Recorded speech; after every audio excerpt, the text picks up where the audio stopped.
They stormed my island at sunrise, only to freeze when the Marines showed up behind me. I never thought the quiet Montana lake I grew up on would turn into a battlefield. But the morning the HOA tried to evict me from my own island, everything changed. One fake map, one forged boundary, and suddenly an entire board was calling me unstable while they circled my dock like vultures. I stood my ground anyway, because I knew something they didn't. And when the real authorities showed up, the whole lake found out the truth. If you love seeing bullies get exposed by the law, stick around and hit subscribe. There's plenty more justice where this came from. Sunrise on the lake had always come quiet. Soft gold sliding across the ripples, the wind still asleep, and the cedar boards of my dock warming 1 degree at a time. But not that morning. That morning, the sound that woke me wasn't birdsong or the comforting creak of timber. It was engines. Too many, too loud, too close. I stepped out of my cabin onto the dew-slick porch, boots thudding on old pine planks my grandfather had nailed down half a century ago. The air held that cold, metallic bite Montana mornings carry before the sun makes up its mind. I followed the noise toward the dock, rubbing the sleep from my eyes, until the scene sharpened through the morning haze, and my stomach dropped. My entire island was surrounded. 3 HOA patrol boats idled in a loose half-circle around my dock, engines growling like caged dogs. A white and chrome private security yacht sat behind them, its polished rails throwing sparks of sunrise back at me. 2 county deputies' boats sat farther out, lights turning the mist into red-blue smoke. The lake, normally so peaceful you could hear a fish break the surface, felt pinned under all that noise and attention. On the bow of the HOA's lead pontoon stood Bethany Reed, president of the Lakeshore Estates Homeowners Association, wrapped in a pastel blazer that looked like it belonged at a country club brunch, not a lake confrontation. One hand on her hip, the other holding a thick envelope like it was a royal decree, and on her face, the smirk of someone who believes the world is already hers. "Mr. Cole!" she shouted across the water, voice carrying sharp as a thrown nail. "You are officially in violation of community water use standards. You are hereby ordered to vacate the premises pending a compliance review." I blinked at her, confused, half convinced this was some kind of prank. "Bethany, there is no community water use standard on this lake," I called back. "It's private property." Her smile widened, thin and triumphant. "Not anymore." Behind her, the men on the HOA boats were recording me with tablets. The ones on the yacht wore matching windbreakers and earpieces, the kind of private security contractors who get paid more to look tough than to think. The county deputies stayed behind their wheel wells, hands resting on their belts, eyes cautious, uncertain, like they'd been dragged into something they didn't quite understand. The engines lowered to idle. The lake went eerily still. Even the wind seemed to pause. I felt a prickle at the back of my neck, some old instinct from the years I worked on dam crews before the war, the same instinct that whispers when pressure is building behind a steel gate or floodwater has found a crack. Something wasn't adding up. Something was wrong beneath the surface. Bethany lifted the envelope high. "This is your eviction order, Mr. Cole. Effective immediately." Eviction.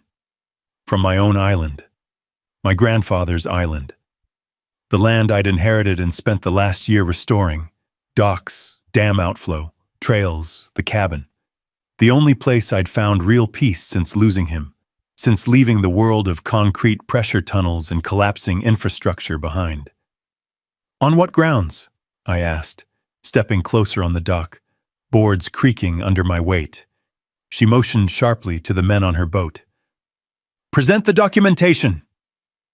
They shifted, parting. That's when I felt the door of my cabin open behind me. Its hinges were old, the kind that groan like a tired man in the morning. I turned, expecting, hoping it was a mistake. Maybe a ranger, maybe a neighbor, maybe Anyone but who actually stepped out. Sheriff Marcus Hale, hat low, badge catching the light, expression unreadable. He wasn't supposed to be here. He wasn't supposed to be inside my cabin. And the moment Bethany saw him step onto my porch, her entire posture changed. Her confidence faltered. Her smirk twitched and fell flat. Even the men on the yacht exchanged quick, uneasy looks. I stared at Marcus, heart thudding. "Sheriff, what are I—" But before I could finish, he walked past me, boots steady on the dock, hands open at his sides like a man wading into a fight he already understood. Bethany's voice cracked. "Sheriff Hale, what are you doing here?" Marcus didn't answer right away. He just kept walking until he stood between me and the flotilla of HOA boats, shoulders squared, lake wind tugging at the hem of his jacket. Only then did he look at Bethany. "I think that's a question you should be asking yourself." The lake went dead quiet. Engines throbbed low. Even the deputies froze, hands drifting toward their radios. A knot of tension pulled tight in my chest. If Marcus was inside my cabin before dawn, and if Bethany suddenly looked like she'd seen a ghost, then something bigger was happening here. Something I hadn't yet been told. And as the sheriff stepped forward, one thing became clear. The HOA wasn't just here to bully. They were here because they were afraid. 3 days earlier, none of that fear existed. The lake was still the kind of place where the morning fog curled off the water like steam from a warm mug, and the only sound was the soft groan of the old dam gates adjusting with the current. I'd woken up in the cabin my grandfather had built with his own hands. Knotty pine walls, the smell of cedar sap still lingering after all these years, and a set of wooden floorboards that could tell you the weather before you opened the door. It was supposed to be a quiet day, one of those long, peaceful Montana mornings where you hear the whistling wings of ducks cutting across the shallows and the gentle splash of trout rising for breakfast. My tools were laid out on the workbench. A level, a carpenter's square, replacement bolts for the downflow gate at the dam. Granddad used to say, "A lake only stays honest if its keeper stays honest." And I'd taken those words to heart. The air was crisp enough that you could see your breath. I'd stepped out onto the porch, enjoying the cold biting my lungs awake. The lake stretched out calm and glassy, the surrounding pines dark silhouettes against the waking sky. No engines, no voices, no HOA. Just quiet. I slung my tool belt over my shoulder and headed down toward the dam trail. Gravel crunched under my boots, and the smell of wet earth and spruce needles lingered heavy in the air. Halfway down the path, a breeze rippled across the lake. Cool, steady, familiar. I paused to watch a bald eagle glide low over the water, searching for breakfast. This was the life I came home for, and in a few minutes, it would all be interrupted. I had just tightened the bolts on the outflow panel, wiping grease off my hands, when I heard it, a far-off rumble echoing across the lake. Not thunder, not wildlife. No, this sound was mechanical, deliberate, a motorized engine pushing harder than it should at this hour. I squinted across the water, expecting maybe a fisherman. Instead, I saw a pastel-pink pontoon boat, its hull too clean for real use, its chrome rails sparkling with the kind of shine that said decorative, not functional. Even from a distance, I recognized that brand-new HOA flag fluttering on the stern. "Well," I muttered, tightening the last bolt. "So much for peace." By the time I walked back to the dock, the pontoon was already nosing toward my private shoreline, far too close for comfort. Bethany Reed stood at the front of the boat like she owned the lake. Chin high, hair tied back, a clipboard clutched against her chest like it was a congressional report. Behind her were 2 men I didn't recognize.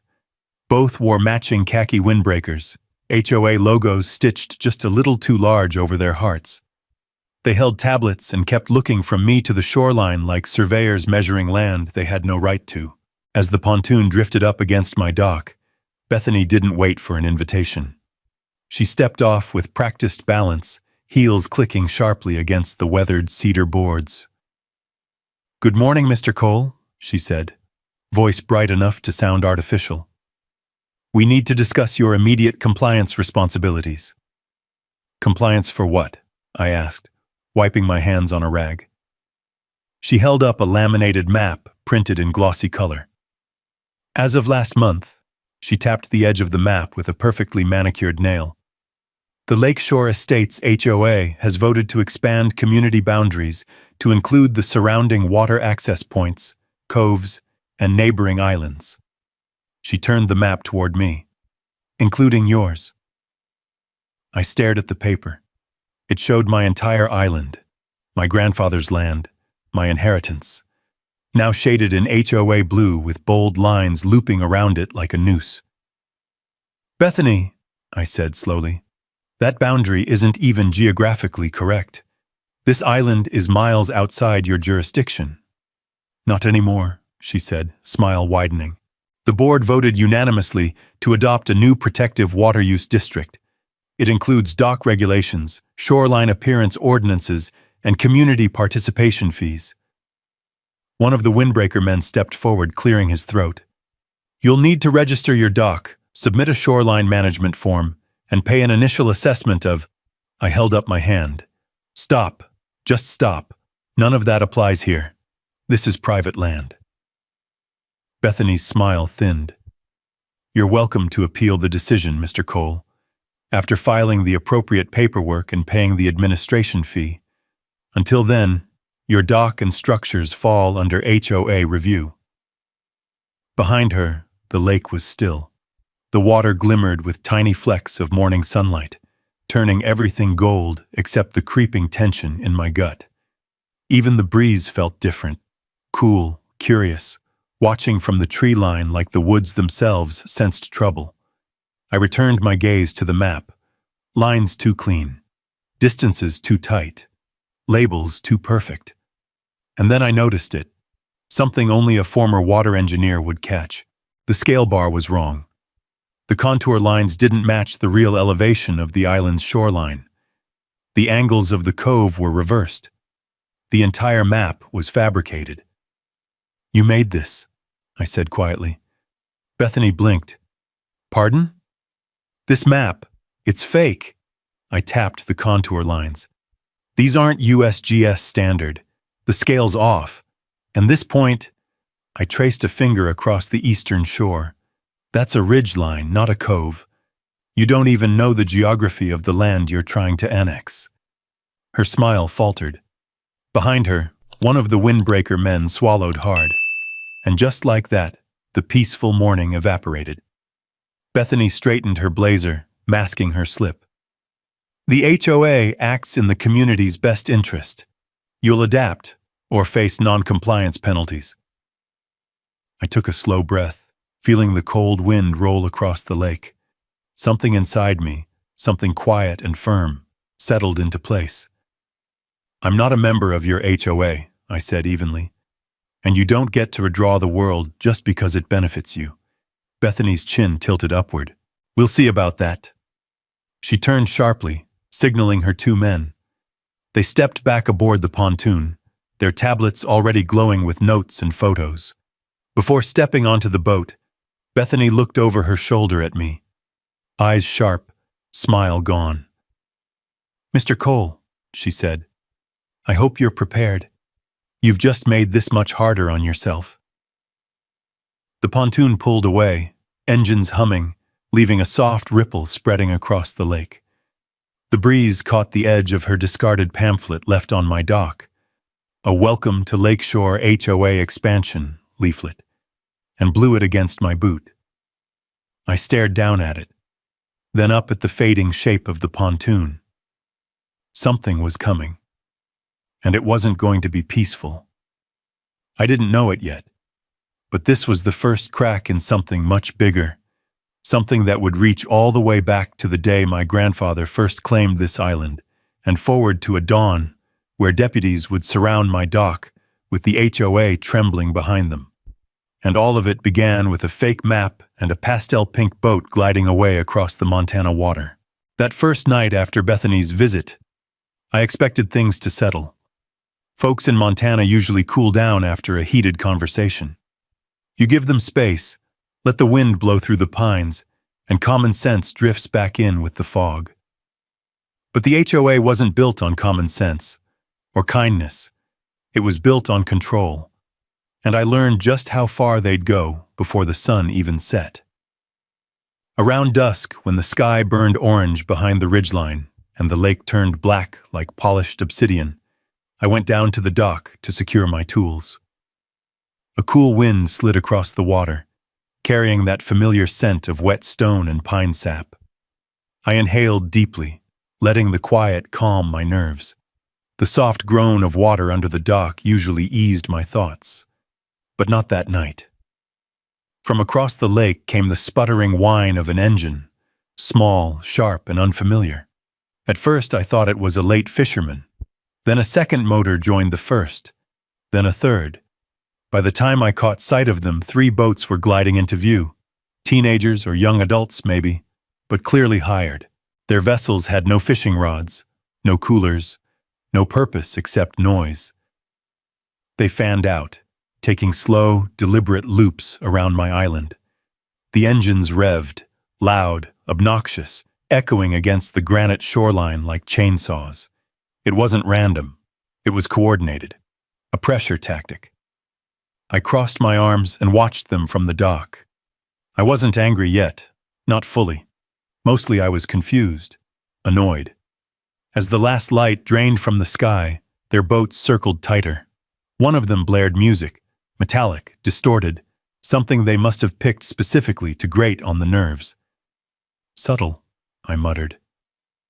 The cold wind picked up, rippling the lake's surface with silver streaks. My grandfather used to say when the wind shifts suddenly, it means something's coming. Looking out at those boats skimming angry circles around my land, I felt a chill crawl up my spine. When I turned to head back toward the cabin, something white caught my eye, fluttering like a trapped bird, stuck under a rock on the path that wound toward the boathouse. I bent down and freed it. A printed notice. HOA letterhead, of course. The paper smelled faintly of toner and fresh glue, like it had been printed only hours before. Notice of environmental non-compliance. Unauthorized dock extensions, disturbance of protected reeds, shoreline. Visual pollution, on a lake where no one lived within 2 miles except migrating geese and trout. My jaw tightened. I folded the paper neatly, forcefully, and slipped it into my jacket pocket. The lake wind stung my eyes, or maybe it was frustration welling up. Hard to tell. Inside the boathouse, I flicked on the old hanging lamp. It buzzed, flickered twice, then cast a warm golden circle across the wooden walls. And there, tacked to the inside of my door, was another notice. This one laminated, as if meant to survive a storm. Mandatory shoreline review. Failure to comply will result in daily fines. Daily. Like they already expected me to disobey. Like they'd planned to drown me in paperwork before the summer even hit. I leaned against the workbench, running a hand through my hair. The smell of old rope and machine oil grounded me for a moment. Then, footsteps crunched outside. Quick, nervous. I stepped to the door, gripping the wooden frame. A man in a brown jacket stood just off the path, breathing hard. I recognized him. Eddie, a part-time fishing guide who lived across the lake. Good kid. Quiet. Respected the water. He didn't step onto my dock. He kept his distance like approaching too close meant trouble. "Remy," he whispered, "you need to be careful." "What's going on?" He looked back toward the trees, making sure no one had followed him. The wind rustled the branches above us, shaking loose a spray of pine needles that glittered like tiny embers under the waning moonlight. "They're coming for your island," Eddie said, voice barely above a breath. "Bethany's been talking to everyone, spinning stories. saying you're holding up progress, that you're unstable. I scoffed softly. Unstable? I've lived here all my life. I know, he said, but the HOA folks don't care what's true. They care what sticks, and she's got them believing she can kick you off this land if you don't cooperate. A shiver of anger climbed up my spine. On what authority? Eddie pulled something from his pocket, a piece of folded paper, worn at the edges. Saw one of her board members drop this on the trail. He handed it to me. Figured you ought to see it. I opened the paper, smoothing it under the light of the boathouse lamp. What I saw made my stomach twist. A preliminary budget. Projected HOA income from island development. A marina extension. Solar infrastructure. Luxury lakefront amenities. And, in bold letters, island acquisition. Phase 1. My island. My home. I felt the wind pushing harder now, rattling the loose window pane in the boathouse. The lake outside had turned dark and restless, echoing the churn in my chest. How long have they been planning this? I asked, voice low. Eddie shook his head. Months, maybe longer. But that map she showed you? He pointed at the folded paper in my hand. That means she's ready to move, soon. A long silence settled between us, thick as the mist gathering over the water. Finally, Eddie stepped back toward the shadows. I gotta go, he muttered. Can't let them see me talking to you. But, Remy? He hesitated, eyes full of something that looked like worry. They won't stop, not until they get what they want. He hurried into the trees and disappeared into the night. I stood alone for a long moment, the cold wind brushing against my face, carrying the distant echo of those circling boat engines. I walked back to the dock, watching headlights sweep across the far shoreline like watchful eyes. My island felt smaller that night, not because of the water around it, but because someone was trying to choke the life out of what my grandfather built. As the last boat finally peeled away and the noise died down, the lake regained its stillness. But the peace wasn't comforting anymore. It felt like the quiet before a dam breaks. And deep down, I knew this was just the beginning. The next morning rolled in gray and heavy, clouds pressing low over the lake like a warning. It wasn't raining, not yet, but the air carried that charged dampness you can feel in your bones. The kind that tells an old rancher to move the cattle uphill, or a fisherman to pull his lines before the wind shifts. I woke before dawn, mind echoing with Eddie's words, the fake map, the circling boats, the noise, the pressure. Coffee helped a little. A hot mug between my hands, steam drifting upward, mixing with the cool lake air. But no drink on earth could steady the feeling that something deeper, something hidden, was moving under the surface of this HOA nonsense. That's when I made the call. Sarah Mitchell answered on the second ring, her voice crisp even at 6:30 a.m. Remy? You don't usually call this early. What happened? I stared out across the still water, where faint ripples shimmered like silver threads. Sarah, I think somebody's trying to take my island. There was a long pause, long enough for the wind to rattle the branches outside my window. Tell me everything. I did. The map, the boats, the notices, the contractors, the budget Eddie showed me, Bethany's smug face, her certainty, her confidence, and worst of all, the timing. It wasn't random. It was coordinated.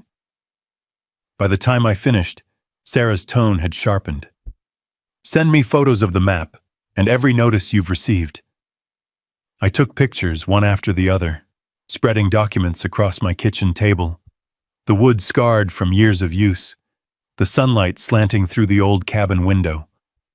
The fake map looked even faker under real light. Wrong contour lines, wrong elevation, wrong everything. Sarah whistled low when her phone buzzed with the images. Remy, this map isn't just sloppy. It's a fabrication. They mocked up an entire boundary overlay without referencing state surveys or federal land data. I figured, I said quietly, but why go this far? Because they think you won't fight back, she replied. And because they believe nobody will question a map if it has a logo on it. Papers rustled on her end. Look, I'm coming out there today. There's something I want to check in Helena first. I frowned. What? Your grandfather's deed, she said. The original one, the one that mentions the dam. The wind blew harder outside, scraping branches against the cabin roof. What about it? I have a hunch, she said. A big one. She hung up before I could ask more. I spent the rest of the morning repairing a loose shutter on the cabin wall. I needed the distraction. The wind had picked up, carrying the smell of wet stone and distant rain. As I hammered the last nail into place, I caught movement out of the corner of my eye. A small aluminum boat gliding toward my dock. Bethany again. But this time she wasn't alone. 3 men rode with her, each wearing matching dark jackets with bold lettering on the sleeves. Lake Compliance Officer. Their clipboards looked brand new. Their boots didn't have a speck of mud. The moment the boat nudged the dock, Bethany stood and lifted her chin like she'd climbed a mountain rather than ridden across a lake. Mr. Cole, she called, stepping onto my dock without permission. We're here to conduct a shoreline compliance inspection. I set my hammer down, wiping my hands on a rag. I didn't request one. You don't have to. She motioned to the 3 men. Under the newly expanded lakeshore jurisdiction, every waterfront structure must undergo an immediate visual assessment. Your dock is out of compliance. I stared at her. You don't get to inspect private property you don't control. One of the men stepped forward, clipboard ready. Sir, refusal to allow inspection may result in fines of... No, I raised a hand. You don't step 1 foot on my property until you show me a legal boundary claim that isn't printed off someone's home computer. Bethany's smile tightened, sharp as a blade. You're making this difficult. You're making it up, I countered. Before she could reply, the distant rumble of a truck engine rolled through the trees behind me. Gravel crunched. A vehicle door slammed. Wind carried the faint sound of footsteps approaching. Sarah appeared from the tree line, her brown leather briefcase swinging at her side, hair wind-tossed, glasses slightly fogged from the cold. She climbed the short path toward the dock with the confident gait of someone carrying ammunition that wasn't made of lead. Bethany's eyebrows lifted. And who might you be? Sarah Mitchell, she said, flashing her attorney badge. Land use law. I advise Mr. Cole. Bethany's expression flickered. Sarah walked straight to me and handed over a photocopied document, edges still warm from the printer. Found it. The paper felt thick and slightly rough, archival paper, the kind used back when documents were meant to last a lifetime. My grandfather's name was printed at the top in black ink that had faded into a soft charcoal. Remy, Sarah said, voice steady. Your grandfather's deed includes federal water protection under the 1958 Dam Infrastructure Act. This island, and the 500 yards of surrounding water, is classified as a protected federal maintenance zone. I blinked, trying to process the words. Federal? As in, federal, she confirmed. No HOA, no county, no private investors. Nobody can claim jurisdiction here without violating federal law. The lake wind roared between us, flapping Sarah's coat like a flag. The 3 compliance officers shifted uncomfortably on the dock. One of them actually took a step back toward the boat. Bethany's face went pale, then red, then pale again. That can't be right. That land was transferred long ago. Transferred, Sarah cut in, but its protections weren't revoked. Federal law never expired here, And that map you used," she tapped the edge of Bethany's folder, "is a forgery." The wind fell dead still. Silence draped the dock like a heavy blanket. "You forged a boundary," Sarah continued, "and attempted to enforce an inspection under false jurisdiction. That's fraud, and trespass, and harassment." Bethany swallowed hard. Behind her, the aluminum boat bumped softly against the dock, a small, lonely sound on an otherwise silent lake. "This isn't over," Bethany said finally, voice cracking just slightly. "Oh, you're right," Sarah replied calmly. "It's just beginning." Bethany stepped back onto the boat, her heels clacking against aluminum. The three men hurried after her, avoiding eye contact. As the boat pulled away, the wind picked back up, tugging the waves into small white curls. I looked at Sarah. "Federal protections? All this time?" "Your grandfather knew what he was doing," she said with a small smile. "And now you know too. But Remy..." Her expression shifted. "They won't stop. Not after being embarrassed in front of their own hired enforcers." I exhaled slowly, watching the HOA boat shrink into the distance. The quiet returned, but it wasn't peaceful. It was anticipation. The calm before a much bigger storm. By late afternoon, the clouds had thickened into a solid gray ceiling over the lake. The wind pushed harder now, churning the water into restless swells, the kind of uneasy motion that made even experienced boaters stay close to shore. I spent most of the day checking my generator, clearing debris near the dam, and securing the tools Sarah and I had spread across the kitchen table earlier. Nothing felt settled, though. Every movement felt like preparation for something I couldn't yet see. Something building just beyond the tree line. Sarah left before dusk, promising she'd send me the scanned deed copies as soon as she got back to her office. I watched her boat cut across the lake until the mist swallowed it, leaving only the rhythmic thump of its motor fading into distance. Once she was gone, the quiet returned. Too quiet. I made dinner out of habit. Stew reheated on the old propane stove, but barely tasted a thing. Outside, the wind moaned through the pine trees, bending their tops like they were bowing to a storm that hadn't arrived yet. The lake slapped against the rocky shoreline in irregular bursts, as if warning me to stay alert.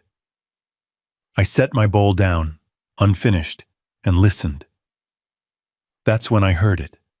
Not the hum of insects, not the creak of wood settling, not the wind dragging branches across the roof.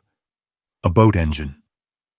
Slow, controlled, idling low enough to mask its sound under the wind, unless you lived your life by the water and recognized every change in the rhythm of it. I killed the lantern, plunging the cabin into darkness. My eyes adjusted quickly. Through the front window, the outline of a boat glided toward the dock. No lights, no registration visible. The hair on my arms stood on end.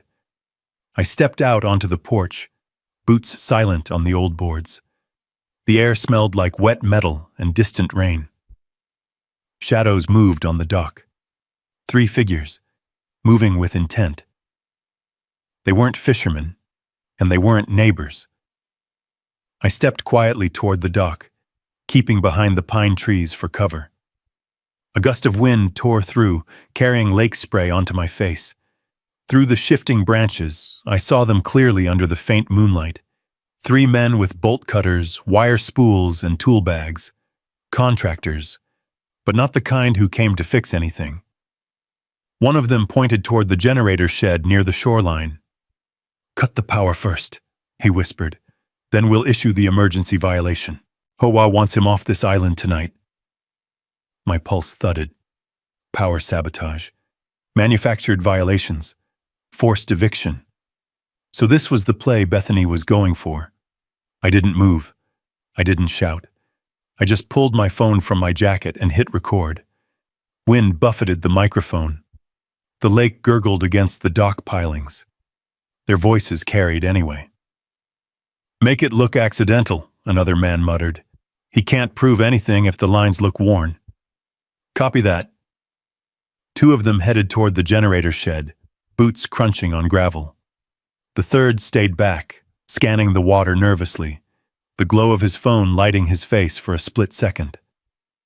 Rain threatened overhead, the first drops tapping lightly against the metal roof of my boathouse. I walked forward slowly, recording their approach. The crunch of my boots must have alerted them, because the man closest to the shed froze mid-step and turned. "That you, Mr. Cole?" His tone was overly polite. Forced friendliness stretched thin over intimidation. "Evening," I said. My voice stayed calm, controlled, colder than the wind. "Mind telling me what you're doing on private, federally protected land?" The man swallowed and gave a weak smile. "We're with Lakeshore Environmental Services. Got a report about a malfunctioning generator. We're just here to help you out." "The generator is fine," I replied. "And you're trespassing. I'd advise you to leave before this becomes something you regret." The second man stepped forward, bolt cutters in hand. "Sir, we don't want trouble. HOA's just trying to make sure everyone stays compliant.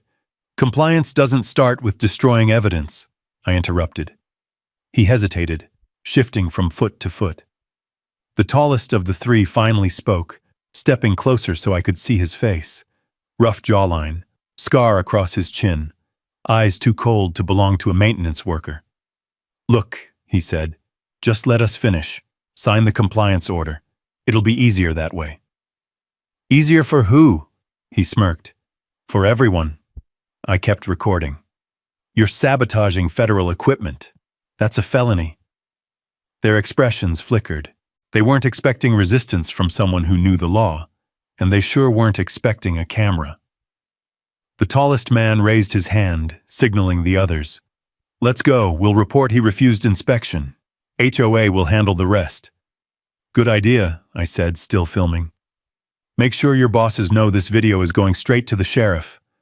He paused. "The sheriff?" Lightning cracked far off in the mountains. Thunder rolled slowly across the lake. "Yes," I said. "Sheriff Marcus Hale. You may have heard of him." Something shifted in the man's posture. Recognition, maybe even fear, but they didn't stay to explain. They hurried back to their boat, dropping tools as they scrambled aboard. The engine sputtered, coughed, then roared to life. Their boat peeled away, carving a long arc through the dark water until it vanished into the rolling fog. I exhaled slowly. The rain arrived a moment later. Fat, cold drops hitting the dock like scattered gravel. The storm had broken. I walked back toward the cabin, phone still recording in my hand. Before I reached the porch, the device buzzed. A message. From Marcus. "Stay awake. I'm on my way." I stared at the illuminated screen, rain streaking across the glass. Because behind the storm clouds, behind the silence, behind the low hum of lake wind, another sound rose. Deep, expensive, heavy. A yacht engine. And whoever was on it was coming fast. Someone else was arriving before the sheriff. Someone who wasn't coming to talk. The night had only just begun. The yacht engine cut through the storm like a blade sliding through fabric. Smooth, heavy, confident. The rain thickened until it fell in shimmering sheets, drumming against the tin roof of my cabin and splashing across the rocks on the shoreline. The wind howled through the pines, bending branches until they groaned like old bones. I took shelter under the porch awning, gripping the railing as the dark shape of the vessel eased into view. Its running lights flickered through the rain, a cold, electric blue that reflected across the churning water. The vessel was sleek, polished, and far too big for anyone who lived honestly on this lake. It slowed at the end of my dock, but didn't anchor. It just hovered, engines purring like a predator waiting for its moment. I raised my phone again, filming quietly from the shadows. A figure stepped into the glow of the yacht's deck lights. Bethany Reed. Her pastel blazer was gone, replaced by some waterproof coat that still screamed money. Her hair was plastered to her head from the rain, her makeup streaked, but she held herself like royalty standing on a balcony. The wind snapped the hood of her coat, flinging water across her face, but she didn't flinch. She wasn't alone. 2 men in black windbreakers stood behind her, not the young hires from earlier. These were older, broader, with stiff posture and clipped movements, the kind of guys who always had a lawyer on speed dial and a private retainer tucked into a briefcase somewhere. One of them held a waterproof clipboard. The other had a tablet sealed inside a clear case. Bethany cupped her hands around her mouth and shouted over the storm. "Mr. Cole!" Thunder cracked overhead, shaking the sky. I stayed still. "Mr. Cole, we need to speak with you, immediately!" I stepped forward just enough for the edge of the porch light to catch me. Her expression changed the moment she saw me, something like satisfaction, or maybe triumph. "There you are," she said, voice dripping false relief. "We were concerned about your safety." I gestured at the storm thrashing around us. "You come out here at midnight in this weather because you're concerned about my safety?" Her smile didn't reach her eyes. "The HOA has received numerous complaints of unusual activity on your island. Boats circling, loud noises, possible damage to shared water resources." She paused dramatically.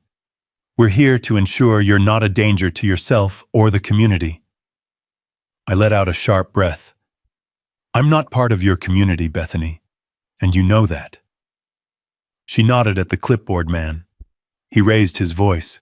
"Sir, this is a preliminary community wellness check. That's not a thing," I snapped. "Not legally, not anywhere." Bethany folded her arms. "Mr. Cole, you refused inspection earlier today.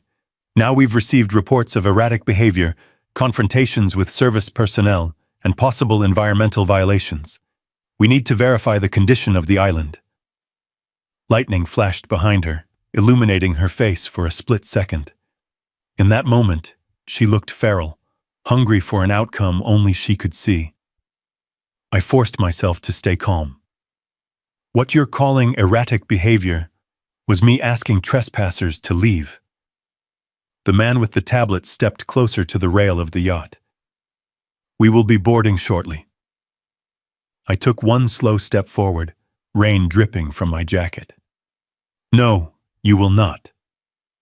The wind kicked up again, flinging cold water across my face and drowning out the next rumble of thunder. It was a small lake, but that storm made it feel like the ocean.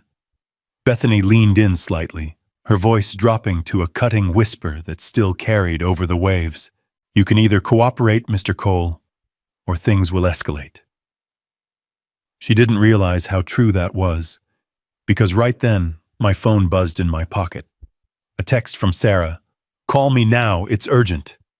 I lifted the phone to my ear and turned away from the dock, using the storm's noise to shield our conversation. "Sarah?" Her voice shot through the line, tight and breathless. "Remy, I found it. I found the missing piece, and you're not going to like it." The yacht engine rumbled behind me. I glanced over my shoulder. The 2 men were talking quietly with Bethany, glancing toward the island shoreline, the generator shed, the dam structure, even the tree line behind me. They were studying my land like surveyors marking a claim. "What did you find?" I asked. A rustle of papers, the hiss of an office heater, the soft click of her pen against a desk. 47 HOA members, she said. 47. They all signed away shoreline rights last year in exchange for small incentives. Discounts on dues, slight tax offsets, pocket change. My heart thudded. Why would they do that? Because they didn't know what the HOA was really doing, she said. But I do now. Wind hammered the cabin walls. The porch light flickered. Remy, she continued, they're planning a multi-million-dollar solar and marina expansion. Your island is the central hub. They can't build any of it without your land. The truth hit like a blow. This isn't about compliance, I whispered harshly. This is a land grab. And they're desperate, she added. You embarrassed Bethany this morning. She thought she could forge a boundary map and bully you into joining. Now she's operating with her back against the wall, and that's when people like her get reckless. Behind me, Bethany stepped forward. Mr. Cole, this is your final opportunity to cooperate willingly. If you refuse, I turned toward her slowly. Sorry, I said, voice low. I'm on the phone with my attorney. Bethany stiffened. Sarah heard the shift in my tone.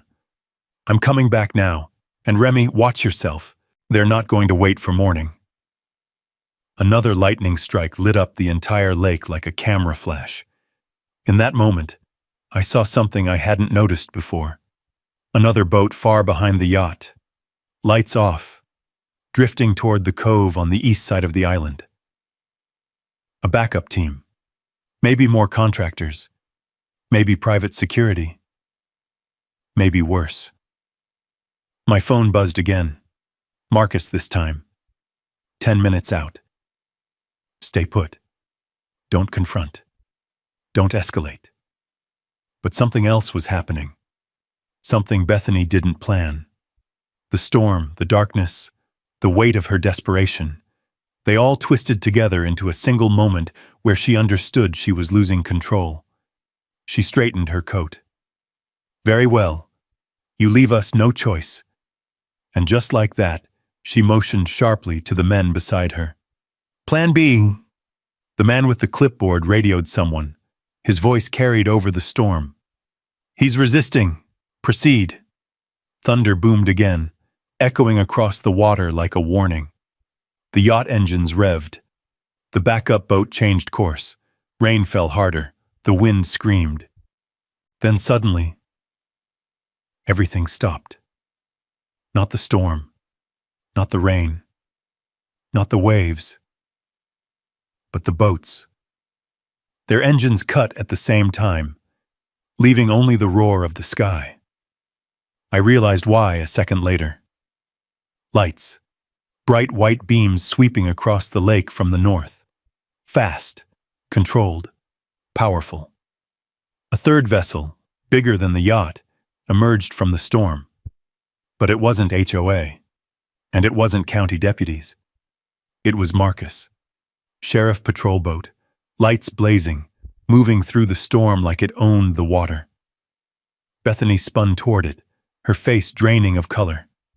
For the first time since this all began, she looked afraid, truly afraid. And the lake fell silent once more. The sheriff's patrol boat cut its lights only when it reached the edge of my dock. Rain hammered the metal hull, running in rivulets down the sides and splashing into the churning water below.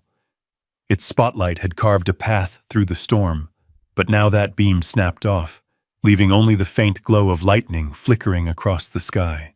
Marcus Hale stood at the bow, one hand gripping the rail, the other shielding his eyes from the rain.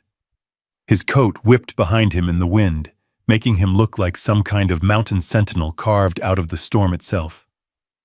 He stepped onto my dock with the slow, steady certainty of a man who had done this 1,000 times. Through darkness, through danger, through rising water and winter ice. Bethany, he said, voice carrying across the lake with a weight that cut through the wind. You and I need to have a conversation.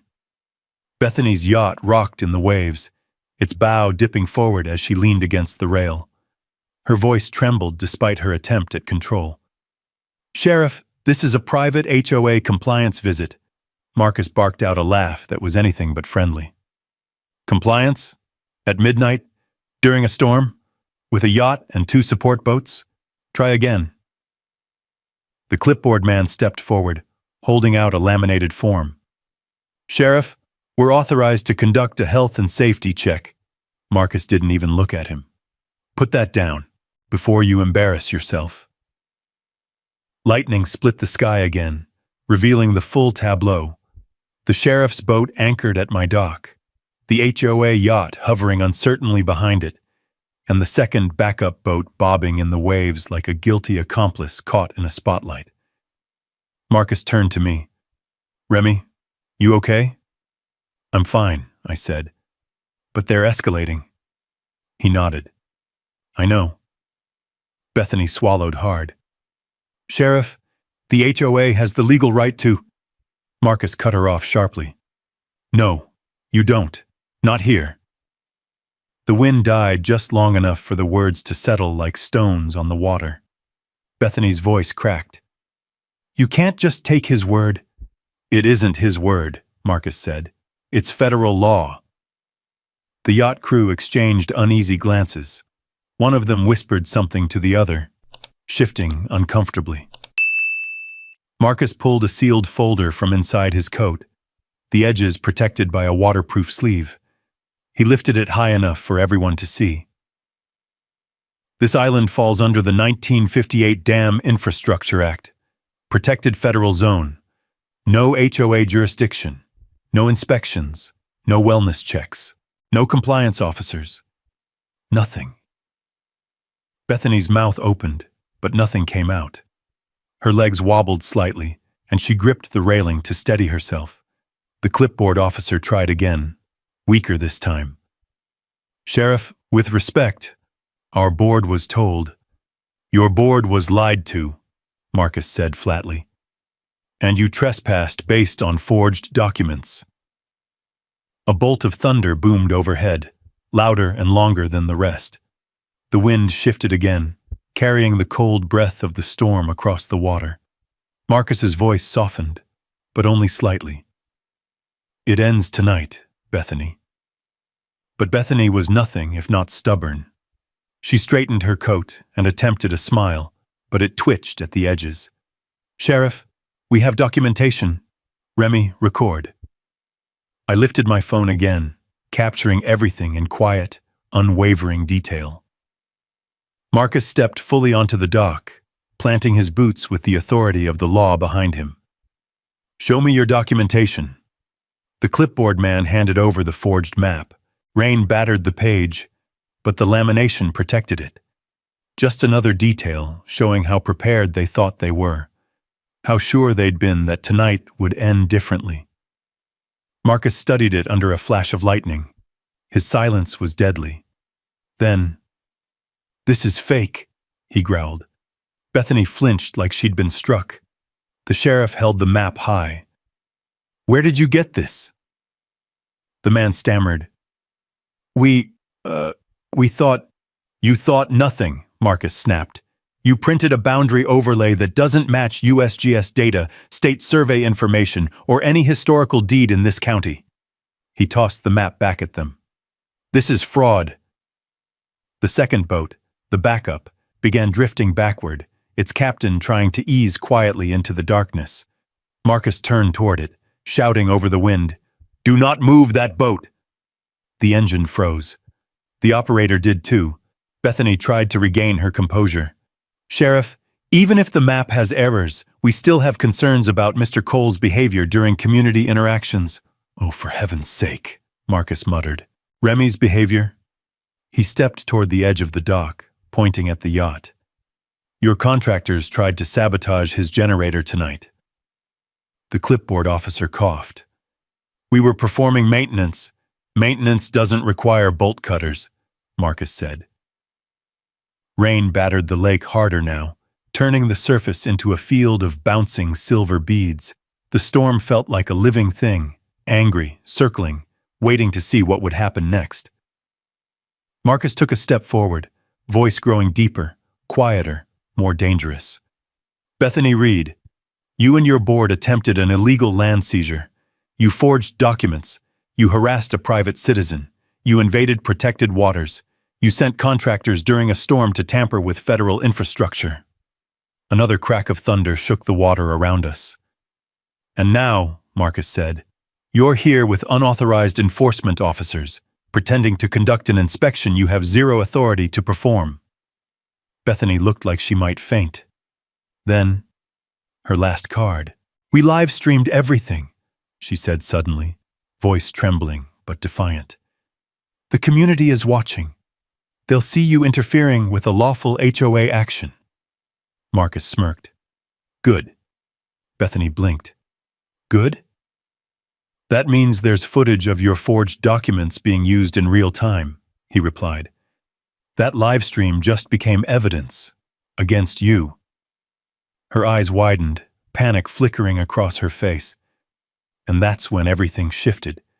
A sound rose behind the sheriff, low at first, then growing. Engines, multiple, fast. Spotlights flickered through the sheets of rain from the north. Again. But this time they weren't sheriff's boats. These lights moved faster, cleaner, sharper. The sheriff turned slightly. What on earth? I knew that formation. I knew that sound. I hadn't heard it in years. Rigid inflatable boats, military grade, coming in tight. Bethany stumbled back. Who are they? The storm peeled apart for a moment, allowing a clean beam of white light to cut across my dock. Then over the roar of engines, over the wind, over the storm. Remy! Get clear! My chest tightened. I knew the voice. My old Marine brother. And he wasn't alone. The HOA invasion wasn't ending. It was about to be obliterated. The rigid inflatables tore through the storm like sharks cutting through surf, sleek, low, and deadly precise. Their engines hummed in a tight formation as they approached the dock. The sound synchronized in a way that made even Marcus straighten, hand drifting toward his radio. White spotlights swept across the water, creating harsh lines on the waves and illuminating the stunned faces aboard Bethany's yacht. One of the inflatable boats slid into position beside the sheriff's vessel. A bearded figure rose from behind the console, broad-shouldered, soaked from the rain, but unmistakably steady. "Remy!" he shouted, voice booming over the storm. "You good?" It was Daniels, one of my old Marine engineering crew. The man who could build a bridge out of scrap metal and stubbornness. The man who'd pulled me out of a pressure tunnel collapse at the dam project years ago. I felt tension release from my chest all at once. "I'm fine," I called back, though my voice carried a mix of relief and disbelief. "How the hell?" He jabbed a thumb over his shoulder. "Your little HOA friend here streamed her own crime spree live. We happened to be watching, and we recognized the island classification." More engines cut through the storm behind him as the remaining military-style boats formed a defensive semicircle around my dock, blocking the HOA yacht's retreat. Rain hammered the metal hulls, the sound rhythmic and oddly steady, like a war drum keeping time. Bethany stumbled back, face white with shock. This is unnecessary. You can't just bring military personnel into a neighborhood dispute." Daniels barked a laugh. "Ma'am, this isn't a neighborhood. This is federally classified water infrastructure property, and you're trespassing." Marcus stepped forward, rain dripping from the brim of his hat. He held up the federal document Sarah had uncovered, the 1958 deed, laminated and sealed. "Ladies and gentlemen," he called out, "allow me to introduce the real authority on this lake." Bethany's lips trembled. "Sheriff, you said nothing about federal involvement." "Because you didn't ask," Marcus replied, "and because you forged a map instead of doing your research." Lightning flashed overhead, illuminating the scene like a freeze-frame photograph. The sheriff on my dock, expression carved from stone. Daniels and his crew standing tall on their inflatables. The HOA yacht caught between them like a trapped animal. Rain slashing down like silver streaks. The lake heaving and roaring beneath it all. Daniels stepped from his boat onto the dock with an ease that said he'd done it under far worse conditions. He shook my hand firmly. "Heard you bought your granddad's island back. Heard this place meant something." He nodded at the HOA yacht. "Didn't expect to see outsiders trying to take it from you." "They're not getting a foot of it," I said. Bethany's voice rose in a shrill pitch. "Sheriff, arrest them! This is intimidation! This is illegal!" Marcus turned slowly toward her. "The only illegal activity here tonight is yours."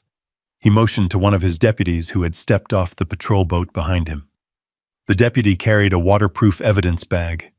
Inside it, my video recordings from earlier that night. Sabotage attempts, trespassing, threats, all time-stamped. I had spent the last few hours collecting evidence. Now it was paying off. Marcus lifted the evidence bag for all to see. This video, along with the live stream your own team initiated, documents, attempted infrastructure sabotage, trespassing on federally protected land, use of forged documents, impersonation of enforcement officers, and coercion for financial gain. The HOA boat crews shifted uncomfortably. One of the men in the back even removed his fake compliance officer jacket, as if shedding the logo could erase what he'd done. Daniels crossed his arms. "Sheriff, you want us to pull back?" Marcus shook his head. "Not yet. Your presence confirms the federal jurisdiction, and we're going to let Miss Reed understand that fully." Bethany's eyes widened. "Federal jurisdiction?" Daniels stepped forward.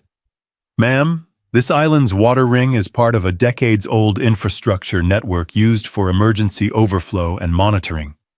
That means unauthorized encroachment triggers federal review." He leaned forward just enough for her to feel the weight of the truth. "And you just live-streamed yourself trespassing on it." A wave of panic washed across her face. "That can't be right. Someone must have misinterpreted the law." "That someone," Daniel said dryly, "was you." Lightning crackled again, closer this time, making the dock vibrate under our feet. Rain pounded harder, bouncing off the surface of the lake. The HOA yacht rocked nervously in the waves as the backup boat drifted farther from it, trying to create distance from the unfolding disaster. Marcus motioned to his deputy. "Hand me the arrest paperwork." Bethany recoiled. "Arrest? No, you can't. This is out of proportion." Marcus's voice dropped to a cold, steady tone. "You crossed into protected water. You forged federal boundary documents. You sent men to break into private property. You tried to force compliance through harassment and intimidation." He paused. "It's not out of proportion. It's the law." Bethany's breath hitched. I was told this land was unregulated." "By who?" Marcus asked. The question cut through her like ice. She said nothing. One of the men behind her finally snapped. "It was Jake! Jake Mercer! He said the land was clear!" Marcus's jaw tightened. Of course he did. The storm's roar filled the momentary silence. Then Daniels stepped forward. "Sheriff, the rest of my guys are standing by. You want us to hold the perimeter until your team finishes up?" "Yes," Marcus said. "Thank you." Bethany looked between all of us. At the armed inflatables surrounding her yacht. At the sheriff holding the federal deed. At my phone still recording. Her collapse wasn't dramatic. No screaming. No wild thrashing. She simply sagged into herself. "Sheriff," she whispered, voice breaking, "please don't do this." "You did this to yourself," Marcus replied. Rain poured down harder, dragging rivulets across her face until it was impossible to tell tears from stormwater. Marcus raised his radio. "Dispatch, this is Hale. Prepare to receive multiple individuals for booking. Charges forthcoming." And that was it. In that moment, the entire trajectory of the HOA's scheme shattered. The storm raged around us, waves slamming against the dock, and lightning ripping the sky, but the only real surge happening on that lake was justice rising to the surface. Daniels clapped a hand on my shoulder. "Told you we'd show up when you needed us." I glanced at him, rain streaming off both of us. "I didn't expect this." "Brother," he said, "you defended our 6 more times than I can count. Tonight was our turn." On the lake, the HOA yacht drifted helplessly, boxed in by the sheriff and Marines, stripped of its illusions, stripped of its power. And yet, somewhere behind Bethany, behind the fear, behind her shaking hands, I saw it. Defiance. She hadn't played her last card. Not yet. And she knew it. Even with the storm soaking her hair flat against her face, with deputies surrounding her yacht and Marines blocking every retreat, Bethany Reed still held on to one final shred of arrogance, the belief that she could outmaneuver the truth. She straightened her blazer, lifted her chin, and whispered something into the radio clipped beneath her coat. A single phrase slipped out, carried by the wind. Plan B. Daniels heard it. Marcus heard it. I saw both of their expressions harden at the same moment. "What's Plan B?" I asked. Daniels didn't answer. He was watching the horizon. The lake had gone strangely quiet again. Too quiet. The kind of quiet that doesn't belong in a storm. Even the rain seemed to ease into a steady curtain rather than the punishing downpour from moments earlier. Then I felt the vibration in the dock beneath my boots. Low, rhythmic, mechanical. Engines. But not the whine of ski boats or pontoons. Not the thrum of county patrol vessels. A deeper sound. Heavy. Purposeful. 3 silhouettes emerged in the distance. Long, narrow hulls slicing the lake's surface clean apart. They weren't HOA boats, they weren't locals, and they definitely weren't part of any lake patrol. These were rigid inflatables, military grade. The kind meant for fast insertion and precision response. Engines rose with synchronized growls as they closed in, cutting through the rain like knives. Bethany's face lit up, not with fear, but triumph. "Oh, thank God," she breathed. "Finally." But the look on her men's faces didn't match hers. They seemed confused. One even whispered, "That's not our team." Because as the boats neared, the rain illuminated the bodies aboard them. Silhouettes built like brick walls, wearing tactical vests, helmets, and waterproof gear. They stood braced on deck with the ease of men who'd done this in far worse conditions. They weren't Bethany's reinforcements. They were mine. Daniels lifted his hand and flashed a signal only a Marine would recognize. The lead boat answered instantly, light cutting through the storm in 3 tight pulses. He smirked. "That's our old unit." I blinked. "What? How?" "Like I said, brother, your HOA friend live-streamed her stunt. We weren't going to let you deal with this alone." The boats fanned out, surrounding the HOA yacht, with perfect precision. Engines idled, creating a low, steady roar that vibrated across the lake. Spotlights focused on the yacht's deck, turning Bethany into a deer frozen in headlights. The lead Marine jumped onto the dock with effortless balance. He was tall, lean, and carried himself with the same quiet authority he had back in my engineering unit. "Captain Troy Maddox," he said, gripping my hand. "We saw your signal. Federal land case, right?" I nodded. "Exactly right." He turned to Marcus. "Sheriff Hale, heard a lot about you." Marcus gave a short nod. "Likewise." Behind me, Bethany sputtered, her confidence unraveling. "Sheriff, stop this! Stop them! They don't have jurisdiction!" Captain Maddox tilted his head slightly. "Ma'am, due to the classification of this land and its water ring, we absolutely have jurisdiction. You've encroached on federal infrastructure property." He glanced at her fake officers. "And you brought unauthorized personnel with fraudulent badges. That makes it worse." One of the fake compliance officers tried to yank off his badge. Too late. Maddox motioned to his men. "Perimeter tight. Nobody in, nobody out." The Marines moved into formation so fast it looked choreographed. Rain splashed off their gear, boots pressed into the dock, flashlights sweeping with cold efficiency. Bethany took a step back. Then another. Her confidence, her voice, her control. It all drained out of her as she realized what she had triggered. "This is insanity!" she shouted. "This is my lake, my community!" "Not anymore," Maddox said. "And it sure as hell isn't under your control." Marcus stepped forward with the folder of evidence. "Ms. Reed, Given tonight's events and your continued disregard for federal and state law, you're now the subject of a full criminal investigation. We've already documented wrongful boundary expansion, HOA fraud, coercion, attempted property seizure, and interference with federal infrastructure. The deputy beside him added, and live streaming a crime doesn't help your case. Bethany's eyes widened. She looked around helplessly, at the sheriff, at the Marines, at her collapsing facade of authority. She whispered, No, this isn't how it was supposed to go. Captain Maddox crossed his arms. Lady, this is exactly how it goes when someone tries stealing federal property. But just when I thought the storm was finally breaking, another sound sliced through the rain. A high-pitched whistle. Sharp, metallic. Maddox's eyes snapped upward. Drone!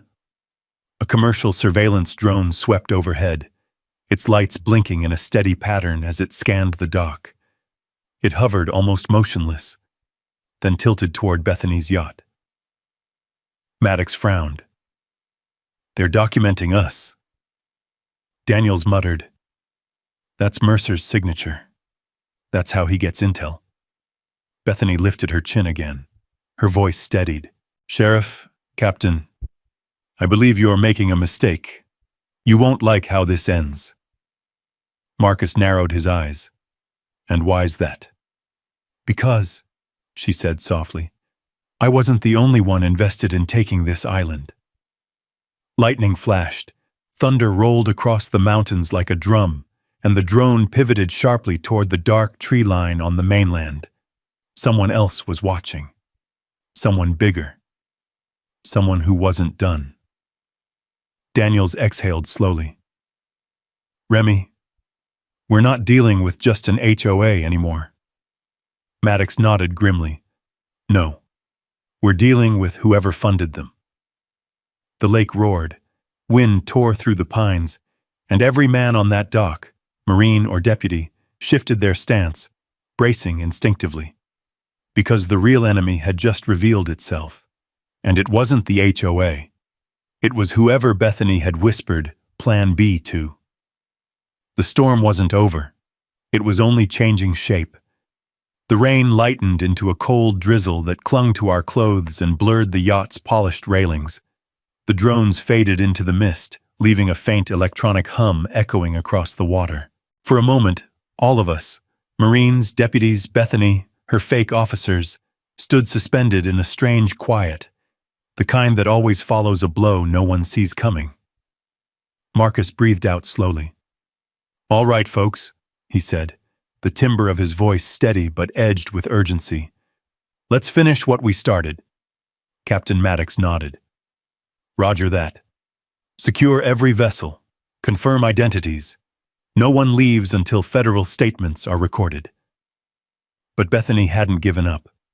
She straightened her spine, wiped rain from her forehead, and spoke with the brittle determination of someone clinging to the last scrap of a collapsing empire. You think this is the end? She whispered. You think you can humiliate me? Destroy me? Sheriff, you have no idea how deep this goes. Marcus didn't flinch. Ma'am, you're already in deeper than you can crawl out of. She laughed, short and sharp. We'll see. Then her yacht lit up, every floodlight igniting at once, blindingly bright. Deputies shielded their faces. Marine helmets dipped slightly. Even I staggered back a step. The lights weren't for us. They were for the cameras. Her live stream was still running. Bethany raised her voice, switching instantly into performance mode. People of Lakeshore, watch what your sheriff is doing. Watch what these thugs are doing to a woman just trying to protect her community. Maddox snorted. She's putting on a show. Marcus stepped forward. Turn it off, Bethany, right now. Come make me. It was the calmest challenge I'd ever heard. Before Marcus could answer, Maddox tapped the radio mounted to his vest. Echo 1, disable it. A Marine on the second boat raised a small handheld device. A soft click traveled through the rain. Every light on the yacht flickered, once, twice, and died. The live stream dropped to black. Bethany spun around. "What did you do?" Maddox shrugged. "Standard electronic interference. You were streaming from federal waters. That's unauthorized transmission." Her mask cracked. "You can't shut me up! You can't—" She was cut off by a second yacht approaching. Slower this time. Elegant. Gleaming. Its engine purring like a sleeping cat. When it neared the dock, a tall man stepped out wearing a dark overcoat and a smile that didn't reach his eyes. The temperature of the air seemed to drop 10 degrees. Daniels leaned close to me. "Mercer." Jake Mercer, developer, investor, former HOA board member in 3 counties. And, if rumors were true, the man who wanted the entire lake annexed for a private resort. He stepped onto the dock with the smooth confidence of a man who'd never lost anything in his life. "Bethany," he said warmly, "you've had a busy night." She sagged with relief. "Jake, thank God. Tell them. Tell them everything was part of the agreement. Tell them—" He held up a finger. She froze. "No," he said. "I think I'll watch instead." She blinked. Confusion washed over her features. "Jake?" He smiled, cold, polished, lethal in its indifference. "Bethany, darling, I warned you months ago not to drag me into your personal vendettas, but you insisted. And now?" He gestured around at the Marines, the deputies, the seized boats. "This is your mess, not mine. You're abandoning me? I prefer the term distancing." Her breath caught in her throat. But Mercer wasn't done. He turned to Marcus. "Sheriff Hale, I have documents to submit. Proof that Ms. Reed acted independently, forged my signature, misappropriated funds, lied to investors." He tapped a thick folder in his hand. She thought she had leverage. She didn't. Bethany's voice broke. "Jake, please." He said nothing. Marcus took the folder without a word. Maddox muttered, "This guy's a snake." I nodded. But even snakes get caught shedding the wrong skin. Before Mercer could retreat to the safety of his yacht, Sarah's boat appeared from the fog, slicing through the silver water like a blade. She climbed onto the dock, soaked to the bone but blazing with purpose. "I have additions," she said, lifting her own folder. "Financial trails, missing HOA funds, and a full recording of Bethany's fake water use violations." Marcus smirked. Perfect timing. Sarah handed me a USB drive. "You'll want this for the court hearing." Bethany's pupils shrank. "Court? Hearing?" "Oh yes," Sarah said. "It'll be quite the event."